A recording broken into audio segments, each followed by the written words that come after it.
সুপ্রভাত বন্ধুরা, সকালে চা বানাতে রান্নাঘরে চলে এলাম। গ্যাস জ্বালিয়ে সসপ্যানে চায়ের জল বসিয়ে দিলাম। আদা থেতো করে দিয়ে দেবো। চায়ের জল ফুটে গেছে, এবার চা পাতা দিয়ে দেবো। চা হয়ে গেছে, সবাই মিলে চা খেয়ে নেবো। মেয়েদের দিয়ে আসি, তারপর আমার আর হাজব্যান্ডেরটা নেব। আমিও চা নিয়ে চলে এলাম, হাজব্যান্ডকে দিয়ে এসেছি। একটু সময় আছে, চাটা বসে খেয়ে নিই। অ্যাকোরিয়ামে মাছ দেখতে দেখতে চা আর বিস্কুট খেয়ে নিচ্ছি। আবার রান্নাঘরে চলে এলাম। বড় মেয়ে বেরোবে, তাই একটু সব সবজি দিয়ে ওকে খিচুড়ি বানিয়ে দিচ্ছি।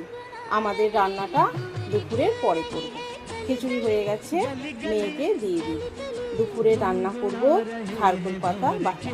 খারকুল পাতা বেছে ধুয়ে পরিষ্কার করে নিয়েছি, তারপর ছোট ছোট করে কেটে নেব। আর নেব কাঁচা লঙ্কা, রসুন, পেঁয়াজ সব একসাথে মিক্সিতে বেটে নেব। কড়াইয়ে সর্ষের তেল দিয়ে কালো জিরে দিয়ে পাতা বাটাটা দিয়ে এর মধ্যে স্বাদ মতো নুন, হলুদ গুঁড়ো, লঙ্কা গুঁড়ো, চিনি আর তেঁতুল দেব। এই পাতা বাটাটা টক ঝাল মিষ্টি খেতে হয়।